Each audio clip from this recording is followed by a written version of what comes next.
క్రీస్తునందు ప్రియ దేవుని బిడ్డలారా, ప్రభువు రక్షకుడైన యేసు క్రీస్తు శుభనామములో మీ అందరికీ నా నిండు వందనాలు తెలియజేస్తున్నాను. ఇట్టి తరుణం మనకిచ్చినందుకై దేవాది దేవునికి నా నిండు కృతజ్ఞతలు తెలియజేస్తున్నాను. చిన్న ప్రార్థన చేసుకుందాము. అందరూ తల ఉంచి కళ్ళు మూసుకున్నట్లయితే ప్రార్థన. మహాకరుణుడు, మహోన్నతుడును, సర్వశక్తి మిక్కిలి కనికరం కలిగిన ప్రభువా, ఈరోజు కొద్ది నిమిషాల పాటు నీ పక్షాన నిలబడుతుండగా నాతోను అందరితోనూ మీరు మాట్లాడండి. నీ వాక్యము మాకు అవసరమైనది, జీవాహారమై ఉన్నది.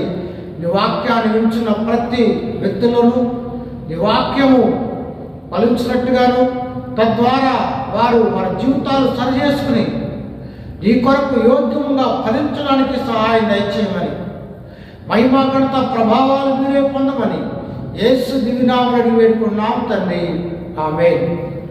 ఈ దినమునకై ఏర్పాటు చేయబడిన పరిశుద్ధ లేఖన భాగము మత్తయి సువార్త 22వ అధ్యాయము. కొద్ది నిమిషాలు ధ్యానం చేయదము. మత్తయి సువార్త 22వ అధ్యాయము మొదటి వచనాన్ని చదువుతూ ఉన్నాను. యేసు వారికి ఉత్తరం ఇచ్చుచు తిరిగి ఉపమాన రీతిగా ఇట్లనేను, పరలోక రాజ్యము తన కుమారుడికి పెళ్లి విందు చేసిన యొక్క రాజును పోలి ఉన్నది. యేసు ప్రభు ఈ లోకంలోకి ఎందుకు వచ్చాడంటే, ఆయన దైవరాజ్య స్థాపన, పరలోక రాజ్యం సమీపించింది అని ఆయన స్వార్థను ప్రారంభించాడు. ఆ పరలోక రాజ్యానికి అనేకులను ఆయన ఆహ్వానించినటువంటి వాడుగా ఉన్నాడు. చదివినటువంటి లేఖన భాగంలో పరలోక రాజ్యము గురించి ఒక ఉపమానాన్ని ప్రభువు తెలియజేస్తున్నాడు. ఇది వివాహం విందు యొక్క ఉపమానం. పరలోక రాజ్యము తన కుమారుడికి పెళ్లి విందు చేసిన ఒక రాజును పోలి ఉన్నదని తెలియపరుస్తున్నాడు. రాజుగారి కుమారుని యొక్క విందు, వివాహపు విందు. ఆ రాజుగారి విందు సామాన్యమైనటువంటిది కాదు. అది సకలమైనటువంటి పదార్థాలతో ఏర్పాటు చేయబడింది. శ్రేష్టమైనటువంటి విందది. తన దాసులను పిలిచి ఆయన ఆహ్వానానికై పంపి ఉన్నాడు. ఆ విందులో ఆయన విందంతయు కూడా సిద్ధపరచబడి ఉంది. శ్రేష్టమైనటువంటి పదార్థాలు, ఎద్దులను, కొవ్విన పశువులను వధించబడినవి, అంతయు సిద్ధముగా ఉన్నది విందు కొరకు. అయితే ఆయన విందు ఆహ్వానాన్ని పలకడానికి తన దాసులను పంపితే, ఎవరికైతే ఆయన ఆహ్వానాన్ని పంపాడో వారు విందులకు వచ్చినటువంటి వారు కాదు. వారు సాకులను చెబుతూ ఉన్నారు. క్రీస్తునందు ప్రియ దేవులారా, వారు దేవుని యొక్క విందులకు, రాజుగారి కుమారుని విందులకు రావడానికి వారు సాకులు ఏం చెబుతున్నారంటే, 5వ వచనంలో వారు లక్ష్యం ఇచ్చాక ఒకడు తన పొలమునకును మరి ఒకడు తన వర్తకమునకు వెళ్ళిపోయి, తగిన వారు అతను దాసులను పట్టుకొని అవమానపరిచి చంపిని. చూసారా? ఆ మహారాజు కుమారుని యొక్క విందుకు పిలిస్తే ఒకడు పొలమునకు వెళ్ళిపోయాడు, మరి ఒకడు వర్తకానికి, వ్యాపారానికి. క్రీస్తునందు పిల్లరా, అది శ్రేష్టమైనటువంటి విందు, రాజు కుమారుడి యొక్క విందు. ఆ విందులో అన్నీ కూడా దొరికితే వెళితే, కానీ ఒకడైతే వర్తకానికి, ఒకడైతే పొలానికి. క్రీస్తునందు పిల్లరా, ఆ పరలోక రాజ్యపు ఆహ్వానాన్ని అందుకున్నటువంటి వారు ఏం చేస్తారంటే, ఒకడు పొలానికి వెళ్తున్నాడు, ఒకడు వర్తకానికి, అనగా భూ సంబంధమైనటువంటి వాటిని వెతుకుతున్నారు. కానీ ఆ మహారాజు యొక్క విందుకు వెళ్తున్నటువంటి వారు కాదు. అంత మాత్రమే కాకుండా దాసులు ఎవరైతే ఆహ్వానాన్ని ఇచ్చారో వారిని చంపినటువంటి వారుగా ఉన్నారు. ఎంత ఘోరమైన విషయము ప్రియులారా. దేవుడు తన రాజ్య వార్త కొరకై, సువార్త కొరకై ప్రవక్తలను పంపితే వారు ప్రవక్తలను కూడా చంపినటువంటి వారుగా ఉన్నారు. అంత మాత్రమే కాకుండా వారి ఎడల ఎంత క్రూరంగా ప్రవర్తించారో లేఖనంలో మనము చూడగలుగుతూ ఉన్నాం. 7వ వచనంలో, కాబట్టి రాజు కోపపడి తన దండను పంపి ఆ నరహంతకులను సంహరించి వారి పట్టణములను తగలబెట్టించెను. రాజుగారు సామాన్యుడా? రాజుగారు తలుచుకున్న దెబ్బల కొదువా? ఆ పట్టణాన్ని తగలబెట్టించేటువంటి వాడుగా ఆయన ఉన్నాడు. విందు కొరకు సమస్తమును సిద్ధపరచబడి ఉంది.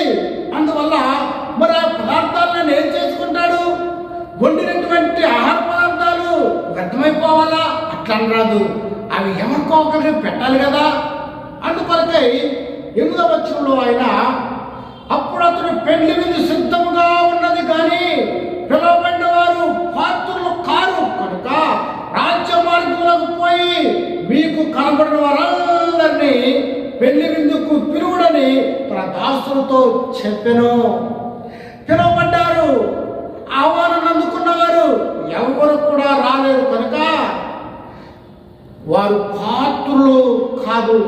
మొట్టమొదటిగా తన రాజ్యాల యొక్క ఆహ్వానాన్ని ఇశ్రాయేలుకు ఇచ్చాడు కానీ వారు ఆయనను తిరస్కరించారు. కనుక రాజ్య మార్గంలో పోయి మీకు కనబడిన వారందరినీ పిలవండి, ఎందుకంటే విందులో సమస్తమును కూడా సిద్ధపడి ఉన్నది. 10వ వచనంలో, ఆ దాసు రాజ్య మార్గంలో పోయి చెడ్డవారిని మంచివారికి తమకు కనబడే వారందరినీ పోగు చేసి గనుక విందుకు వచ్చిన వారితో ఆ పెళ్లిశాల నిండెను. ఆయన ఆహ్వానము అందరికీ, మంచివారికి చెడ్డవారికి. మొట్టమొదటిగా ఆ ఇశ్రాయేలుకి అందింది, the rejected Jesus. Then he given invitation to all. అందుకే పేతురు అంటాడు, యేసుక్రీస్తు అందరికీ ప్రభు. ఆయన ఆహ్వానము అందరికీ, మంచివారికి చెడ్డవారికి, కనబడిన వారందరికీ కూడా ఆ విందులకు, మహారాజు గారి కుమారుని విందులకు ఆహ్వానము పంపినటువంటి వాడుగా, పిలిచినటువంటి వాడుగా ఆయన ఉన్నాడు. 11వ వచనంలో, రాజు కూర్చున్న వారిని చూడవెలుపునకు వచ్చి అక్కడి పెళ్లి వస్త్రము ధరించుకొని ఒకరు చూచి, స్నేహితుడా, పెళ్లి వస్త్రం లేక ఇక్కడికి ఎలాగో వచ్చిందని అడగగా వాడు మౌరి అయి ఉండెను. ఆ పెళ్లికి వచ్చినటువంటి వారిలో ఒక ఆయనకు పెళ్లి వస్త్రం లేదు. గ్రీకులు ఆ రోజుల్లో వివాహానికి ముందుగా వారు వస్త్రాన్ని పంపేటువంటి వారు. యూదులకు ఆచారం అన్నట్టుగా ఆధారాలు ఎక్కడ లేవు, కానీ గ్రీకులైతే వస్త్రాలు పంపేవాళ్ళు. ఆ వస్త్రాలు ధరించి ఆ పెళ్లికి రావాలా. అలా రావటం అనేటువంటిది వారికి ఆనవాయితీ, అది వివాహం యొక్క మర్యాద, వారికి అది సంతోషాన్ని ఇస్తూ ఉంది. కానీ పెళ్లికి వచ్చాడు, శ్రేష్టమైన పదార్థాలు భోజనం చేద్దామని వచ్చాడు. కానీ ఆ రాజుగారు చూసినప్పుడు ఆయనకి పెళ్లి వస్త్రం అనేటువంటిది లేదు. అనగా రాజుగారిని ఆయన వారి స్థితికి తగ్గట్టుగా ఉండాలి అక్కడ. కానీ ఆయన అవమానపరిచినటువంటి వాడుగా, ఆ స్థితికి తగ్గట్టుగా అతడు లేడు. ఆహ్వానంతో ఆయన తింటానికి వచ్చాడు కానీ రాజుగారి కుమారుని వివాహాన్ని గౌరవించినటువంటి వాడుగా లేదు. అతను హృదయము సిద్ధపరచగా లేదు. క్రీస్తునందు ప్రియ దేవులారా, రాజుగారిలా ప్రేమ లేనిటువంటి వాడుగా కనబడుతున్నాడు. అందుకని రాజుగారు ఏమన్నాడంటే, స్నేహితుడా, పెళ్లి వస్త్రం లేక ఎలాగో వచ్చుతున్నాడు కదా, మౌనం అయిపోయాడు. ఎలా వచ్చావు? ఈ పెళ్లి కావాలంటే నేను ముందుగా వస్త్రాలు పంపాను కదా, ఆ వస్త్రానికి వస్తే నీవు ప్రేమ కలిగినటువంటి వాడుగా ఉండేవాడివి. అలాంటి వస్త్రం లేదు ప్రియులారా. ఆ వస్త్రం అనేది చాలా ప్రాముఖ్యమైంది ఆ పెళ్లిలో. అలాగే ఆ వస్త్రము లేకపోవడాన్ని బట్టి రాజుగారిని అవమానపరిచేటువంటి వాడిగా ఉన్నాడు. అందుకే ఏమన్నాడంటే 11వ వచనంలో, అంతట రాజు వీని కాళ్ళు చేతులు కట్టి వెలుపడి చీకట్లను త్రోసివేయడి, అక్కడ ఏపులు పండ్లు కొరుకుటయు ఉండని పరిచారకులతో చెప్పాను. సరా వస్త్రం లేదు ఆయనకు, పెళ్లి వస్త్రము. వీళ్ళరా పెళ్లి వస్త్రం అనగా రక్షణ వస్త్రము. ఆ పరలోక విందులోకి నువ్వు వెళ్ళాలంటే, ఆ విందులో నువ్వు భోజనం చేయాలంటే నీకేం కావాలో తెలుసా? రక్షణ వస్త్రం కావాలి. ఆ రక్షణ వస్త్రం కనుక నువ్వు పొందకపోతే, నువ్వు లేకపోతే ఏమవుతావంటే వెలుపటి చీకట్లోనికి త్రోసివేయబడతావు. నువ్వు త్రోసివేయబడకుండా ఉండాలంటే రక్షణ అనేటువంటిది నువ్వు పొందాలి. అందుకే దావీదు అంటాడు, రక్షణయే నాకు ప్రాకారమాయను. దేవుడిని ప్రార్థన ఆలకించాలన్న కీర్తన గ్రంథంలో మనం చూస్తాము. రాజు రక్షణ పొందుటను బట్టి ఆనందించేటువంటి వాడిగా ఉన్నాడు, హర్షించేటువంటి వాడిగా ఉన్నాడు. కనుక ప్రియులారా, నీవు నేను ఈ లోకంలో రక్షణ పొందాల్సినటువంటి వారిగా ఉన్నాం. రక్షణ వస్త్రాలను కలిగి ఉన్నటువంటి వారంగా మనం ఉండాలని లేఖనము మాట్లాడుతుంది. ఉన్నదా రక్షణ? వాక్యం చదువుదాము. కీర్తన గ్రంథంలో 21వ అధ్యాయము మొట్టమొదటి వచనాన్ని చదువుతున్నాను. యెహోవా రాజు నీ బలమును బట్టి సంతోషిస్తున్నాడు, నీ రక్షణ బట్టి అతను ఎంతో హర్షిస్తున్నాడు. అతని మనోపేక్షను సఫలం చేస్తున్నావు, అతని పెదవులు వచ్చిన ప్రార్థన నీవు మానక అంగీకరిస్తున్నావు. చూసావా, నీ రక్షణ బట్టి అతను ఎంతో హర్షిస్తున్నాడు. పిల్లరా, నువ్వు కనుక రక్షణ వస్త్రాన్ని కలిగి ఉంటే దేవుడు నిన్ను బట్టి హర్షించేటువంటి వాడు ఉంటాడు. ఆ పెళ్లి విందులో నువ్వు ఆనందించేటువంటి వాడు ఉంటావు. కనుక రక్షణ వస్త్రము, రక్షణ పొందాలని, మారు మనసు పొందాలని, పాప క్షమాపణ పొందాలని, దైవరాజ్యంలో చేరేటువంటి వారు ఉండాలని దేవుని యొక్క ఆశయం ఉందని గమనించాలి. కానీ ఇతడు యువానికైతే వచ్చాడు, విందుకైతే వచ్చాడు, కానీ రక్షణ అనేటువంటి వస్త్రం లేదు కనుక అతడు వెలుపటి చీకట్లోనికి త్రోసివేయమని చెప్తున్నాడు. అక్కడ ఏడ్పును పండ్లు కొరుకుటి ఉండని పరిచారకులతో చెప్పాను. కనుక ప్రియులారా, రక్షణ యొక్క ప్రాముఖ్యతను ఈ ఉపమానము తెలియజేస్తుంది. ప్రియబిడ్డ, రక్షణ పొందేవో లేదో నాకైతే తెలియదు, కానీ రక్షణ పొందకపోతే నువ్వు ఎక్కడికి వెళ్తావో తెలుసా? చీకటిలోనికి త్రోసివేయబడతావు. అక్కడ ఏడ్పు పండ్లు కొరుకుట, సంతోషం ఉండదు, వేదన పడతావు జీవితాంతము. అందుకొరకై రక్షణ వస్త్రాలనగా నీవు రక్షణ పొందాలి. ప్రాముఖ్యమైనటువంటిది రక్షణ పొందడం అంటే బాప్తిస్మం కాదు. బాప్తిస్మం కేవలం రక్షణకు బాహ్య గుర్తు మాత్రమే, కానీ అంతరంగంలో నువ్వు మార్పు చెందాలా. పాప క్షమాపణ, మారు మనసు పొందాలి, అపరాధాల నుంచి విమోచన చెందాలి. అది రక్షణ వస్త్రం అని నువ్వు జ్ఞాపకం ఉంచుకో ప్రియ సోదరి సోదరుడా. 14వ వచనంలో, కాగా పిలవబడిన వారు అనేకులు, ఏర్పరచబడిన వారు కొద్దిమంది అని చెప్పాను. దేవుడు ఇన్విటేషన్ అందరికి ఇచ్చాడు, ఆ విందు యజమానుడు, కానీ కొందరే వచ్చారు. క్రీస్తునందు ప్రియులారా, నువ్వు పిలవబడిన వారిలో ఉన్నావా? ఏర్పాటు చేయబడినటువంటి వారిలో ఉన్నావా? పిలుపు అందరికీ ఉంది, ఆహ్వానం, కానీ ఏర్పాటు చేయబడినటువంటి సంఖ్యలో ఉండాలనేటువంటిది ప్రాముఖ్యమైన విషయము. 15వ వచనం చదువుతున్నాను.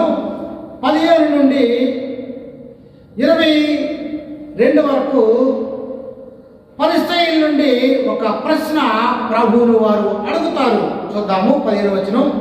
అప్పుడు పరిసయ్యులు వెళ్ళి మాటలతో ఆయనను చిక్కపరచవలని ఆలోచన చేయొచ్చు. బోధకుడా, నీవు సత్యవంతుడివైండి దేవుని మార్గము సత్యముగా బోధించున్నావని, నీవు ఎవరిని లక్ష్య పెట్టవని, మోమాటం లేనివాడని ఎరుగుదుము.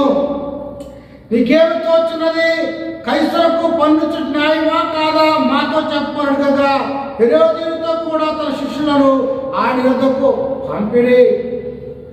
పరిసయ్యులు ఆయన యొద్దకు వచ్చి ఆయనను చిక్కులో పెట్టాలని ప్రశ్న అడుగుతున్నారు. ఏమడుగుతారంటే ఈ 16 వచనం అంతా పొగుడుతానే ఉన్నారు. ఎవరు పొగుడుతున్నారు? బోధకుడా, నువ్వు సత్యవంతుడు, నువ్వు మార్గాన్ని చెబుతున్నావు, సత్యాన్ని చెబుతున్నావు, నువ్వు ఎవరు లెక్క చేయవు, మొహమాట లేని వాడవు, నువ్వు ఎలాంటి వాడవో మాకు తెలుసు, నీవే సత్యము, నీవే మార్గం, అంత స్వార్థ అంతా ఒప్పుకున్నారు వాళ్ళు. అయితే కైసరుకు పన్ను ఇవ్వాలా లేదా, ఇవ్వటం న్యాయమా కాదా అని పరిసయ్యులు ప్రభువుని ప్రశ్నిస్తారు. ఎందుకు? ఆయన చిక్కులో పెట్టాలని. కైసరుకు కనుక పన్ను ఇవ్వద్దని అనుకోండి, రాజ్యద్రోహి కింద యేసు ప్రభువును కడతారు. ఎందుకు? రాజుగారు వ్యతిరేకంగా మాట్లాడుతున్నాడు యేసు ప్రభు అని ఆయన అంటారండి. కైసరుకు పన్ను ఇవ్వద్దంటే కైసరుకు వ్యతిరేకంగా మాట్లాడుతానని రాజ్యద్రోహం చేసి పెడతారు ఆయన మీద. అందువల్ల ఆయన ఇరకాటలో పెట్టాలని వారు యేసు ప్రభువును ఇబ్బంది పెట్టేటువంటి వారుగా 18వ వచనంలో, యేసు వారి చెడుతనమైన వేషధారులారా నన్నెందుకు శోధిస్తున్నారు? ప్రభు అంటున్నాడు, వేషధారులారా, పైకోటే లోపల వాళ్ళకి తెలియదా పన్ను వాళ్ళని? తెలుసు కదా. ఆయన శోధిస్తున్నారు. పన్ను రూక ఒకటి నాకు చూపని వారితో చెప్పగా వారాడి వద్దకు ఒక దినారము తెచ్చిరి. వీళ్ళారా, ఆ రోజుల్లో 12 సంవత్సరాలు మొదలుకొని 65 సంవత్సరాల వరకు ప్రతి స్త్రీ సంవత్సరానికి ఒక దీనారు కట్టాల. అలాగే 14 సంవత్సరాల నుండి 65 సంవత్సరాల పురుషుడు ఒక దీనారు పన్ను కట్టాలి. భూమి యొక్క పన్ను 10%, ధాన్యాలను ఉత్పత్తి చేస్తే 10%, ద్రాక్షరసాలు ఉత్పత్తి చేస్తే 20%, ఆదాయ పన్ను 1%. ఈ విధంగా నాడు కైసరుకు వాళ్ళు పన్ను చెల్లించవలసినటువంటి వారుగా ఉన్నారు. ఎందుకంటే దేశ పౌరులు కనుక రాజాజ్ఞకు లోబడి రాజుగారికి పన్ను తప్పగా చెల్లించాలి. కానీ యేసు ప్రభువును శోధించడానికి, ఆయన ఇబ్బంది పెట్టడానికి వారు మాట్లాడేటువంటి వారుగా ఉన్నారు. క్రీస్తునందు ప్రియ దేవులారా, వద్దంటే రాజుగారికి వ్యతిరేకంగా మాట్లాడతానంటారు. కనుక యేసు ప్రభు ఇబ్బంది పెట్టడానికి వారు మాట్లాడుతున్నారు. 20వ వచనంలో, అప్పుడు ఆయన ఈ రూపము పైరు రాతయు ఎవరెవరినాడు కదా వారు కైసరవని, అందుకైన అలాగైతే కైసరునకును దేవునికి చెల్లించుడని వారితో చెప్పెను. వారి మాట విని ఆశ్చర్యపడి విడిచి వెళ్ళిపోయి. చూసారా, అది కైసరుది. ఆ నాణ్యము, ఆ రొక్క, పన్ను రొక్క కైసరు చెల్లించాలి. మరి దేవునికి చెల్లించాలి. ఎందుకు? We are image of God. దేవుని రూపంలో మనం ఉన్నాము కనుక దేవునికి చెల్లించవలసింది దేవునికి చెల్లించాలి. ఎప్పుడైతే ఈ సమాధానం చెప్పాడో ఆ పరిసయ్యులు ప్రభువుని విడిచిపెట్టి వారు వెళ్ళిపోయినటువంటి వారుగా ఉన్నారు. క్రీస్తునందు ప్రియా దేవుని బిడ్డలారా, వాక్యం చెప్తుంది కదా, 1 పేతురు 2:17, దేవునికి భయపడి రాజును గౌరవించుడి. మనమందరము దేవుని రూపంలో ఉన్నాము కనుక దేవుని చెల్లించాలి. ఈ రాజ్యంలో ఉన్నాము, ఈ రాజ్యానికి చెల్లించవలసినటువంటివి అనగా కైసరుకు చెల్లించాలని ప్రభు చెప్పగానే వారు ఆశ్చర్యపడి వారు ప్రభు యొద్ద నుంచి వెళ్ళిపోయినటువంటి వారుగా ఉన్నారు. 23వ వచనంలో, సద్దూకాయులు ప్రభు యొద్దకు వచ్చి ఒక ప్రశ్న అడుగుతాడు. బోధకుడా, ఒకడు పిల్లలు లేక చనిపోయినలా అతని సహోదరుడు అతని భార్యను పెళ్లి చేసుకొని తన సహోదరునికి సంతానం కలిగేవాలని మోషే చెప్పాడు. మాలో 7 సహోదరులుండి మొదటివాడు పెళ్లి చేసుకుని చనిపోయాను, అతని సంతానము లేనందున అతని సహోదరుడు అతన్ని భార్యను చేసుకొనెను. 2వ వాడు 3వ వాడు 7 కూడా ఇలా పెళ్లి చేసుకున్నారు. అయితే పునరుద్ధానంలో ఆమె ఎవరు భార్య? చూసారా, యేసు ప్రభువును చిక్కబెట్టాలని మొదటివాడు పెళ్లి చేసుకున్నాడు, చనిపోయాడు. అలాగే 7 మంది పెళ్లి చేసుకున్నారు, చనిపోయారు. పునరుద్ధానంలో ఈ 7గురిలో ఎవరి భార్య ఉంటుంది అని ప్రశ్న అడుగుతున్నారు. క్రీస్తునందు ప్రియ దేవులారా, ప్రభువు వారు చక్కని సమాధానం చెప్తాడు. ఎందుకంటే 29లో అందుకు యేసు, లేఖనము కానీ దేవుని శక్తిగా ఎరిగక మీరు పొరపడుతున్నారు. పునరుద్ధానం ఎవరు పెళ్లి చేసుకున్నారు, పెళ్లికి ఇవ్వరు, వారు పరలోకమందు దేవదూతల వలె ఉంటారు. చూసారా, ప్రభు చక్కని సమాధానం లేఖనాలను చెబుతున్నాడు. ఎందుకంటే ఈ భూలోకంలోనే వివాహాలు, భావబంధాలు, వివాహం చేసుకున్న తర్వాత భూలోకంలో బ్రతుకున్నంత కాలం మాత్రమే ఈ భార్య భర్తల బంధాలు ఉంటాయి. కానీ పునరుద్ధానంలో అనగా పరలోకం వెళ్ళిన తర్వాత అక్కడ భార్య భర్తల సంబంధాలు ఉండవు. ఎందుకంటే దేవుడు అక్కడ మనకు మహిమ రూపాన్ని ఇచ్చేటువంటి వాడుగా ఉన్నాడు.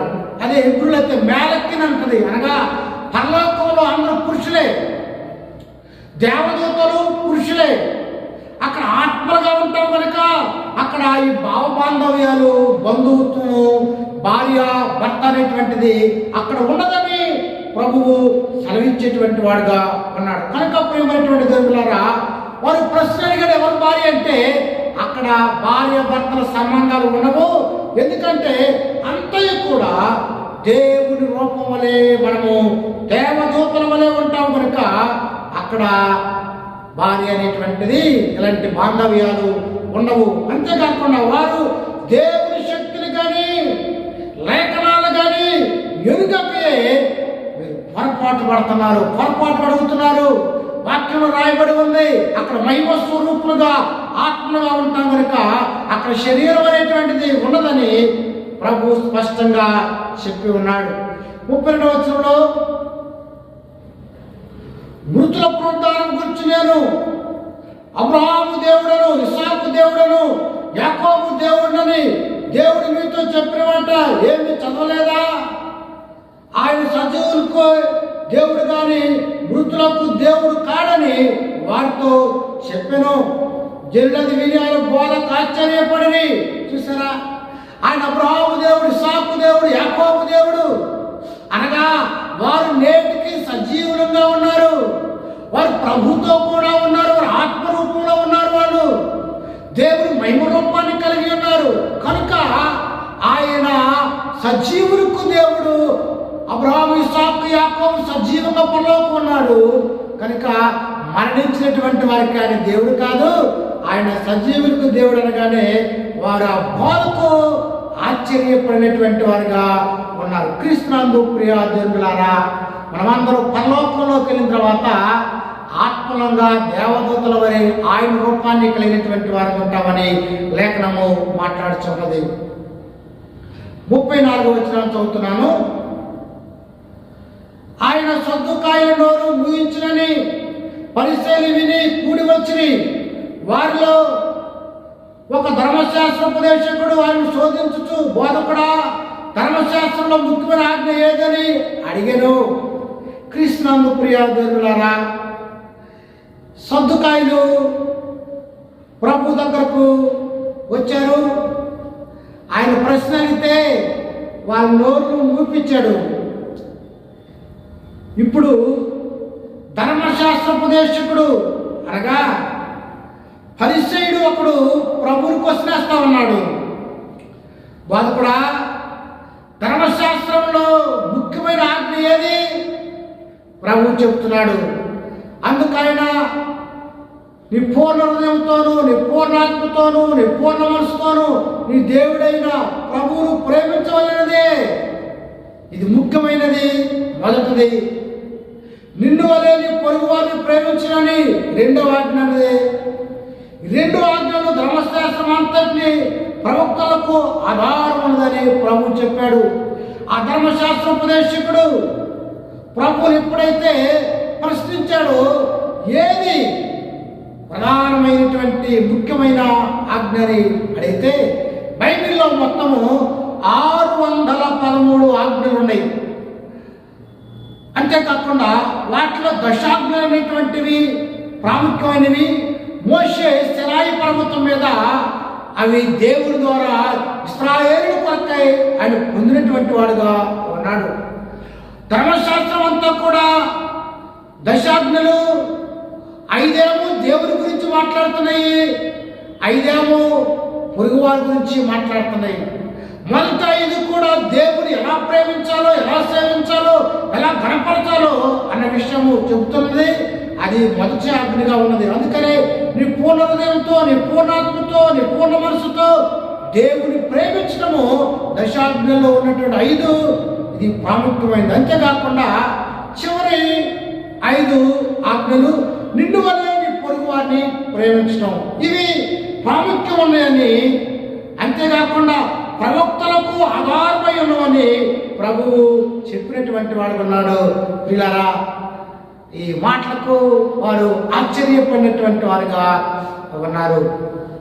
41వ వచనంలో, అప్పుడు పరిసయ్యులు కూడి ఉండగా యేసు వారిని చూచి, క్రీస్తుల గురించి మీకేమి తోచున్నది? ఆయన ఎవరి కుమారుడని అడిగాను. వారు ఆయన దావీదు కుమారుడని చెప్పాను. ప్రియులారా, ప్రభువు పరిసయ్యులు అడిగినటువంటి దానికి సమాధానం చెప్పాడు.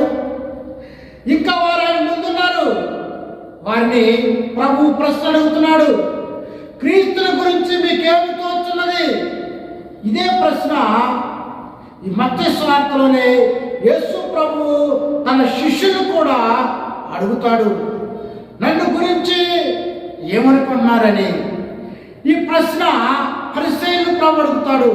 వారు ఏమని సమాధానం చెప్తున్నారంటే 42వ వచనంలో, క్రీస్తుల గురించి మీకేం తోచున్నది? ఆయన ఎవరి కుమారుడని అడిగాను. వారు ఆయన దావీదు కుమారుడని చెప్పి వారు అన్నారు, క్రీస్తు దావీదు కుమారుడు. దావీదు ఏ బెత్లెహేములో అయితే పుట్టాడో క్రీస్తు కూడా అదే బెత్లెహేములో పుట్టినటువంటి వాడు. ఆయన దావీదు వంశానికి చెందినటువంటి వాడని సమాధానం వారికి చెప్పారు. అయితే ప్రభు అంటున్నాడు, అందుకు ఆయన ఎలాగైతే నేను నీ శత్రువులను నీ పాదముల క్రింద ఉంచు వరకు నువ్వు నా కుడిపార్శ్వమున కూర్చున్నావని ప్రభువు నా ప్రభుతో చెప్పెను అన్నాడు. ఆయన దావీదు కుమారుడైతే దావీదు ఎలా ఎందుకు చెప్పాడు? నా ప్రభుతో చెప్పాను. నా ప్రభు అంటే దేవుడు, ప్రభుతో చెప్పాను. చూసారా? అనగా దావీదులకు కూడా ప్రభు ఉన్నాడు. ఆ ప్రభు యొక్క కుమారుడు క్రీస్తు అయితే ఆయన దావీదు కుమారుడు అవుతాడు. క్రీస్తు నందు ప్రియులారా, శరీరాన్ని బట్టి చూస్తే ఆయన దావీదు వంశంలో పుట్టినటువంటి వాడు ఉన్నాడని ప్రకటన గ్రంథంలో 22వ అధ్యాయంలో మనము చూస్తాము. 16వ వచనంలో చదువుతున్నాను, యేసు అని నేను నా దూతను పంపి ఉన్నాను, నేను దావీదు వేరు చిగురును సంతానమును. చూసారా? ఆయన దావీదు వేరుగా సంతానముగా ఈ లోకం పుట్టినప్పటికీ కూడా దావీదు అంటాడు, నా ప్రభుతో చెప్పెను. అందువల్ల దావీదునకు ఆయన ప్రభు అయినటువంటి దేవుడుగా ఆయన ఉన్నాడు. ప్రియులారా, 45వ చదువుతున్నాను, దావీదు ఆయనను ప్రభు అని చెప్పిన యెడల ఆయన ఎలాగో అతని కుమారుడవునని వారిని అడగగా. చూసారా? 45వ వచనం స్పష్టంగా చెప్తున్నాడు, దావీదు ఆయన ప్రభు అని చెప్పిన యెడల దావీదు అన్నాడు నా ప్రభు అని. మరి ఆయన కుమారుడు ఎలా అవుతాడు? ఈ మాటలు కలిపి ఫీజులు పోయినాయి అంతే. 46వ వచనంలో, ఎవడును మారు మాట చెప్పలేకపోయాను, మరియు ఆ దినము నుండి ఎవడును ఆయన ఒక ప్రశ్నయు అడిగా తెగింపలేదు. క్రీస్తునందు ప్రియ దేవులారా, దావీదు అన్నాడు 110వ కీర్తన 1వ వచనంలో, ప్రభువు నా ప్రభుతో చెప్పినన్నాడు. అందువల్ల దావీదునకు ఆయన ప్రభు అయి ఉన్నాడు.